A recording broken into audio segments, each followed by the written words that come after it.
చిలకలూరిపేటలో అన్నా క్యాంటీన్ను టిడ్కో ఇళ్లను పరిశీలించిన మంత్రి నారాయణ, ఎమ్మెల్యే పత్తిపాటి.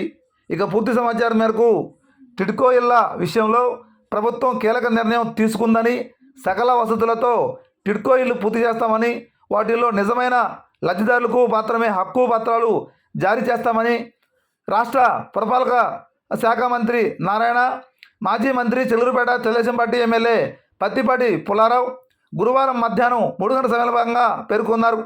ముఖ్యమంత్రి ఆదేశాల మేరకు గెటెడ్ కమ్యూనిటీల స్థాయిలో టిడ్కో ఇళ్ల ప్రాంగణాలు అభివృద్ధి చేస్తున్నామని, మార్చి చివరి నాటికి అన్ని హంగులతో వాటిని లబ్ధిదారులకు అందిస్తామని తెలియజేయడం జరిగింది. ఈ యొక్క టిడ్కో హౌసెస్ అలాట్మెంట్ చేయడం జరిగింది. 4512 ఇళ్ళు, మరొక 1008 ఇళ్ళు 58% పూర్తయినాయి. అంటే 5520 ఇళ్ళు నిరుపేదలు ఇక్కడ ఉండేటువంటి దానికి ఆనాడు నారాయణ గారి చేతుల మీదుగా దీన్ని ప్రారంభించాం. అతి తక్కువ సమయంలో నిర్మాణం చేశాం.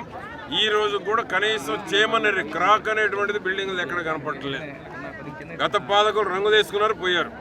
రంగులు పిచ్చి తప్ప పేదవాడి కళ నెరవేరుద్దామనేటువంటి ఆలోచన లేనటువంటి గత పాలకులు ఈరోజు మళ్ళా నారాయణ గారి చేతుల మీదుగా చంద్రబాబు గారు పరిపాలనలో పేదవాడు మళ్ళా ఇక్కడ అన్ని వస్తువులతో ఇక్కడ ఉండేటువంటి వాళ్ళు గర్వపడేటువంటి విధంగా ఒక న్యూ సిటీ డెవలప్ చేయబోతా ఉన్నాము.